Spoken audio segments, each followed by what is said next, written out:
The White House is now asking Congress to provide green cards to tens of thousands of Afghan refugees so that they can stay in the country indefinitely.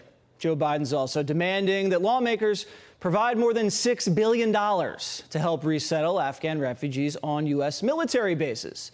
According to the Wall Street Journal, the money would also provide, quote, resettlement benefits to Afghans. Stephen Miller is a former senior White House advisor. He joins us to assess. Stephen, I remember back in the day when Afghan veterans died waiting in line for health care at Obama-Biden's VA hospitals. And then Obama-Biden bureaucrats paid them bonuses to cover up these wait lists.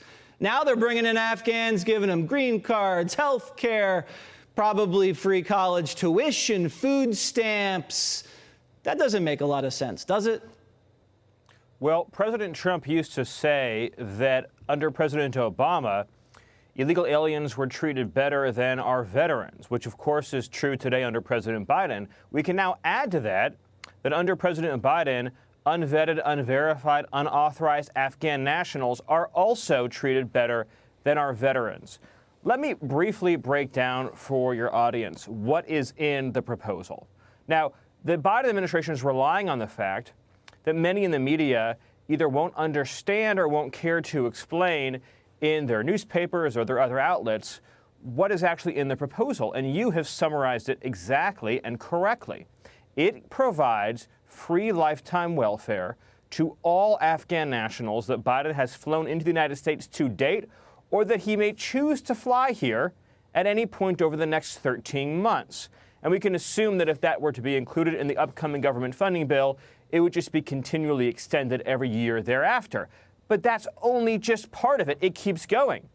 They redefine Afghan national to mean anybody who has ever lived for a length of time in Afghanistan, even if they're not living there now and haven't lived there in many, many years. So in other words, it allows Joe Biden to go to, say, for example, Pakistan, fill planes up with Afghan nationals who've been living in Pakistan for decades, fly them to the United States, and give them lifetime welfare. It also gives them, as you correctly mentioned, green cards. What's a green card? Permanent residency and a path to voting citizenship. You know what else comes with that? Chain migration. So if you bring in, say, 100,000 people, they can then bring in 500,000 people. And that's not all. They also include a catch-all waiver.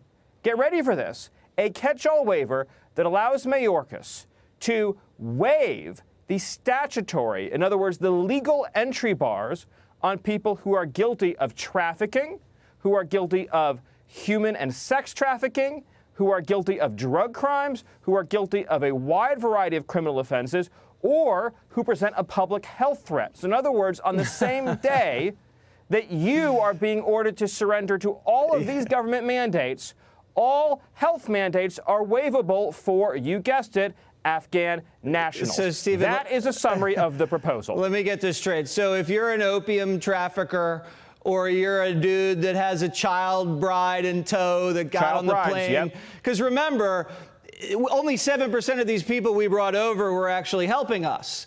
The rest of these people were not. They just got to the plane fast enough, or the Taliban let them through and then said, you take them. Probably not sending their best. Exactly. Joe Biden's immigration policy was literally outsourced to the Taliban. You think that would have happened under Donald Trump? I don't think so. The Taliban is choosing now who gets to be an American citizen. This project, Jesse, will not end well. Well, I don't trust Biden to vet these people. He couldn't even vet his VP. Look what happened to her. That's exactly right. Stephen Miller, thank you, or everybody. his ATF nominee or anyone else for that matter. Or anybody, right? Thanks so much. Stop the bill. Thank you. Hey, Sean Hannity here. Hey, click here to subscribe to Fox News YouTube page and catch our hottest interviews and most compelling analysis. You will not get it anywhere else.